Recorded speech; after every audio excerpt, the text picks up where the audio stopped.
Hey everybody, welcome back to another video. I hope you're having an amazing day so far and I hope you had an awesome weekend. My weekend was boring as anything. I was on the sofa all weekend because my back is completely fudged.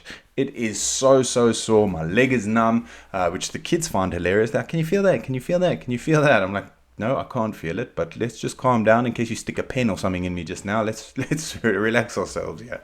Anyway, today we are reacting to Desert Storm, the Ground War Day 2, the Iraqi Counterattack. Now, this is a fourth video in an 8-part video series that we're doing, and I'm really looking forward to it, but like, as I've mentioned before, I would have liked to have sat down and watched the whole thing in completion in one hit because I have got a bit of a bad memory.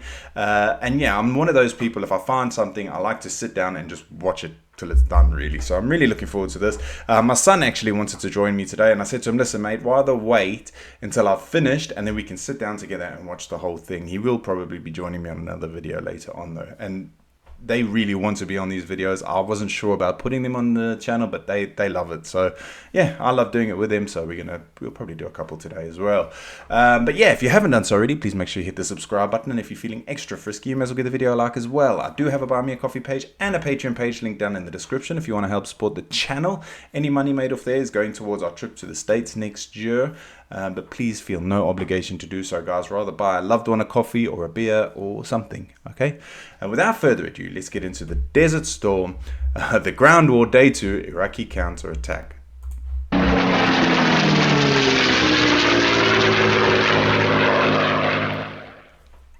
General Norman Schwarzkopf returns to the war room in Riyadh at 4 AM on Monday the 25th of February 1991, G+1, after... From my memory, he was pretty pissed off, wasn't he? Because they were some of the what are they called? Some of the people were far behind. I've had a brain fart. Yeah, they were far behind schedule. 4 AM on Monday the 25th of February 1991, G+1, some of the divisions after a few hours sleep. He observes the large war map, showing the live dispositions of his forces. Nearly all Iraqi divisions on the front line, mostly made up of conscripts, have been annihilated. The 240 Abrams tanks of the 24th Infantry Division of 18 Corps have marauded across the border and aggressively penetrated 80 miles into Iraq. Flippin' heck, 80 miles. After slow progress securing objective Rochambeau on day 1, the French Daguet is preparing to launch its assault on their objective at As Salman Crossroads and Airfield.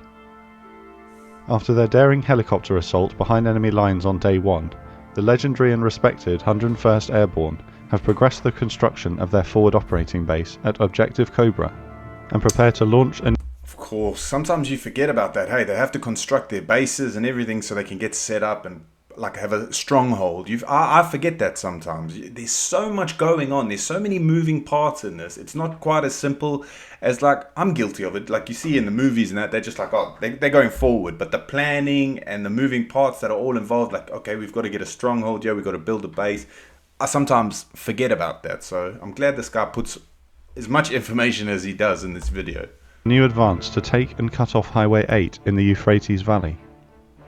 Highway 8 is not only Saddam Hussein's main supply line to his forces in Kuwait, but also controlling the road will allow the 101st to destroy any Iraqi military vehicles in retreat. The US Marines and Arab forces in the east continue their excellent progress towards Kuwait City. Marine helicopters perform mock attack runs towards the coastline at Faylaka Island. This is a feint and gives a portion of Iraqi troops the false impression that an amphibious assault could be incoming, keeping some of their attention focused in the wrong direction. Look left while we attack right. As well as the liberation of Kuwait, the other coalition war goal is to destroy the Iraqi Republican Guard, neutralizing it as a potent force for years to come. For this reason, the heavy armoured divisions of 7 Corps need to be making fast progress north to cut off any divisions that try to escape Kuwait. The difference in progress between the left and right flanks and 7 Corps in the centre is vast. Furious, Schwarzkopf demands to know why they're so slow. In reality, the 24th Infantry Division of 18 Corps has met minimal resistance in their march northwards, whereas 7 Corps had to breach the defences of the Saddam line. The logistical pressure placed on 7 Corps by moving the main assault forward by 15 hours on day 1 has been significant, and so logistical chains can't reasonably be expected to be at full efficiency.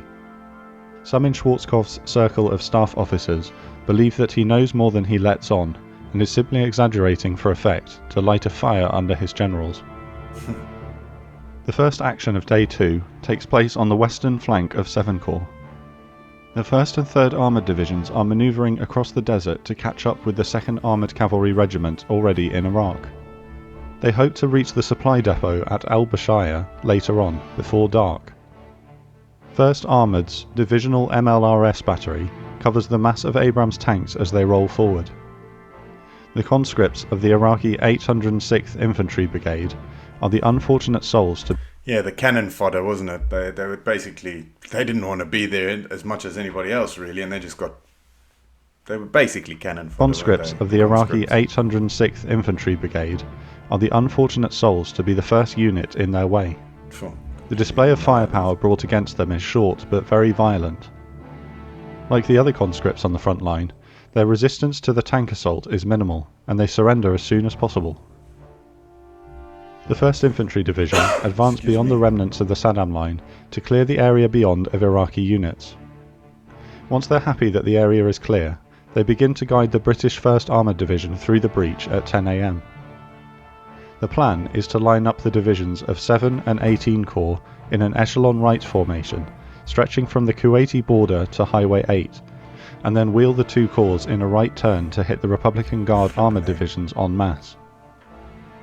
The 2 groups of the French Daguet are continuing their cautious advance north. Group East advance up the main road towards As Salman. Group West approach an area of land west of As Salman airfield.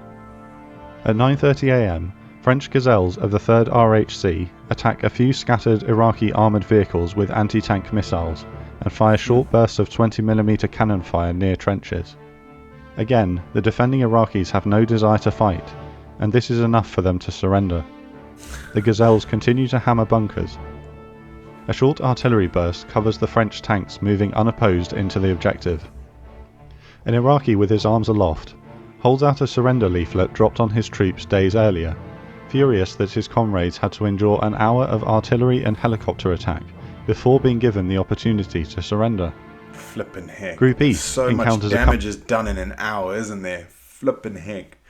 It must be so sad, because those guys are probably all friends with each other, and you're like, yeah, we need to surrender. No, you got to wait for an hour, buddy. Let your mate over there get blown up first. Before being given the opportunity to surrender.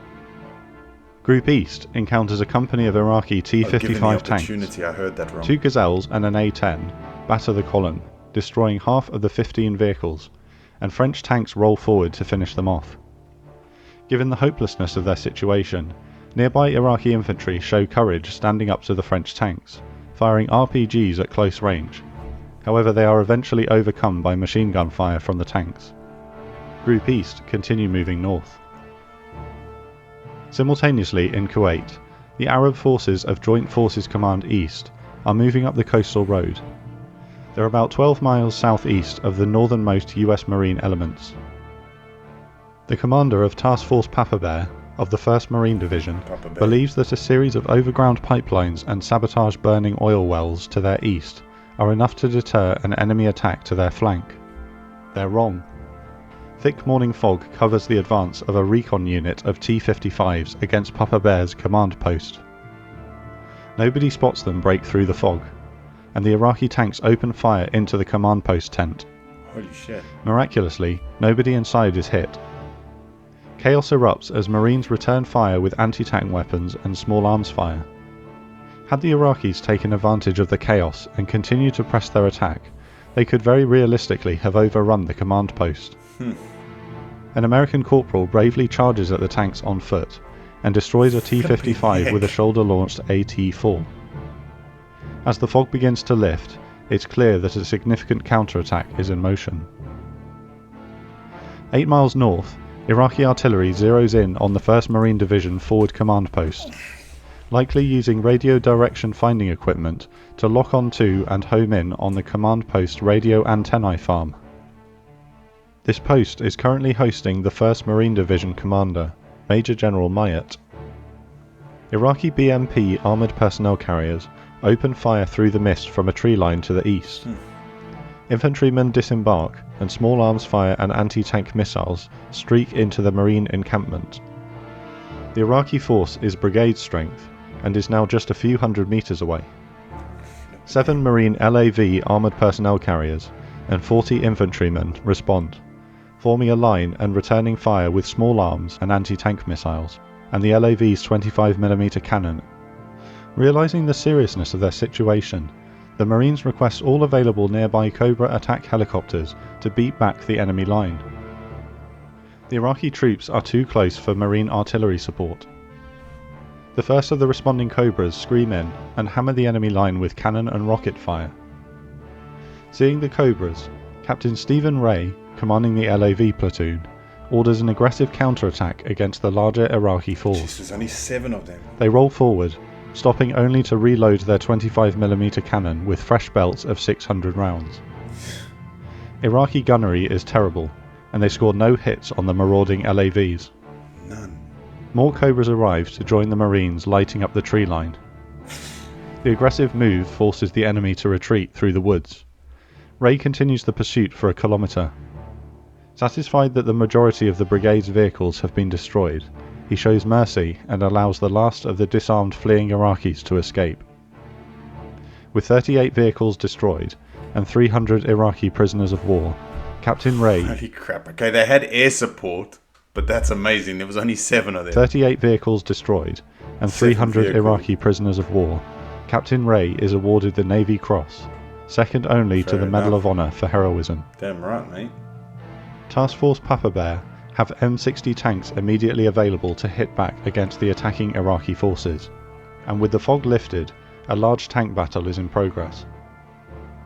Marine jets and Cobras have been scrambled and pound the enemy vehicles, with M60s and LAVs hammering the inferior Iraqi tanks. Particularly fearsome is a flight of 4 Cobras led by Captain Randy Hammond. They form a wide line abreast and fly northeast at 20 knots. Each helicopter begins the assault with 4 TOW missiles, 14 rockets, 4 Hellfire missiles, and 700 20mm cannon rounds.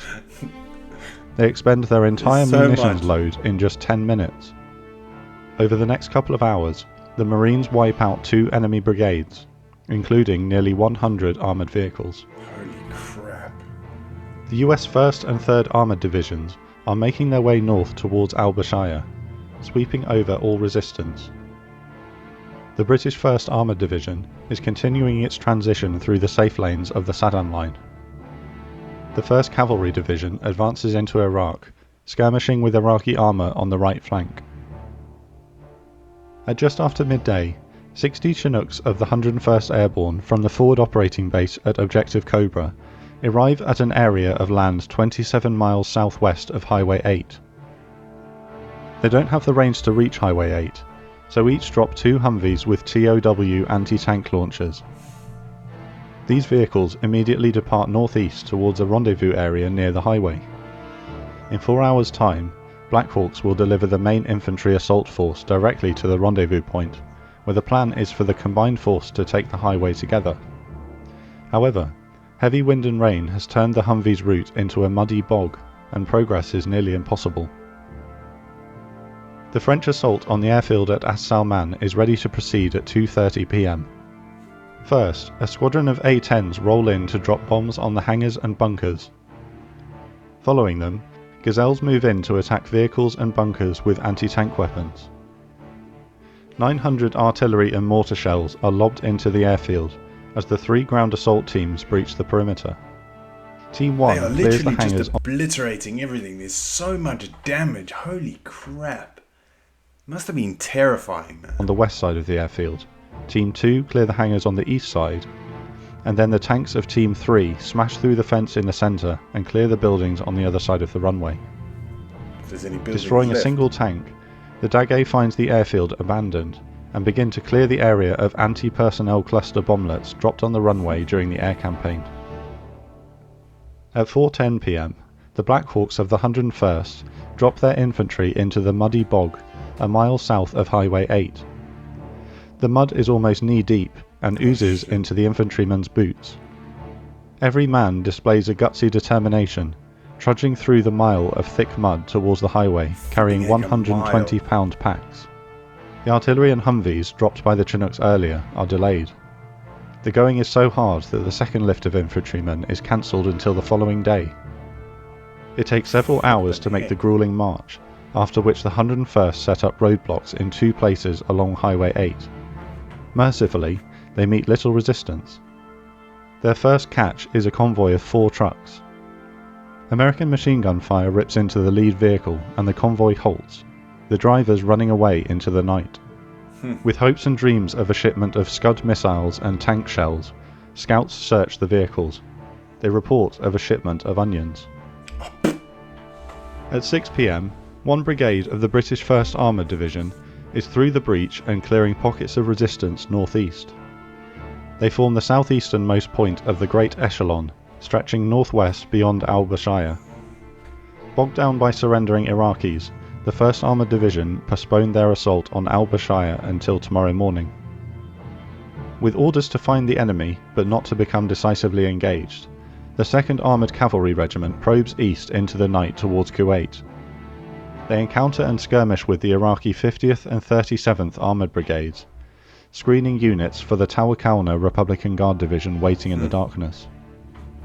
During a confused engagement at night, Iraqi tanks and American friendly fire account for 2 damaged Bradleys and 3 M113 APCs destroyed. Behind them, Frag Plan 7 is in motion, and the echelon of divisions make a complex and dangerous wheeling right turn.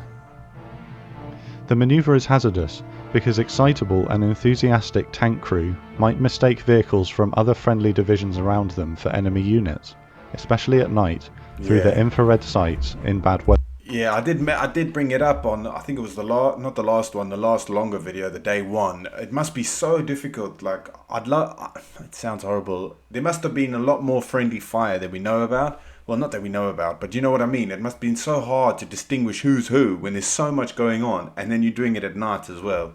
Crazy. No such fratricide occurs. Each armoured division like a finger clenching into the fist, the mighty punch of steel and fury is about to be unleashed.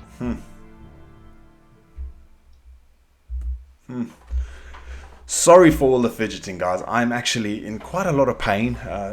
That's not your problem, I know. I just want to apologize. But yeah, I can't wait for the day 3 and 4. I think it's a 1 video, but it covers both days. It's getting serious now, isn't it? Well, not that it wasn't serious from the beginning. I just can't wrap my head around why I didn't know a lot more about this, because I'm quite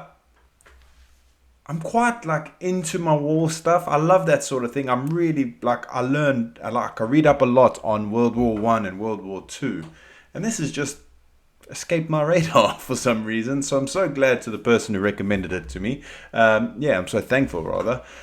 Yeah, like I say, sorry guys, I'm on some pretty serious painkillers and I'm in a world of pain, so I do apologize for all the fidgeting. We'll get back to day 3 and 4 hopefully during this week. Let me see how I get on at the chiropractor today, and yeah, we'll hopefully get it up on Thursday or Friday this week. Anyway guys, thank you so much for watching. I hope you have an amazing rest of your day. I'll see you all in the next video. Peace.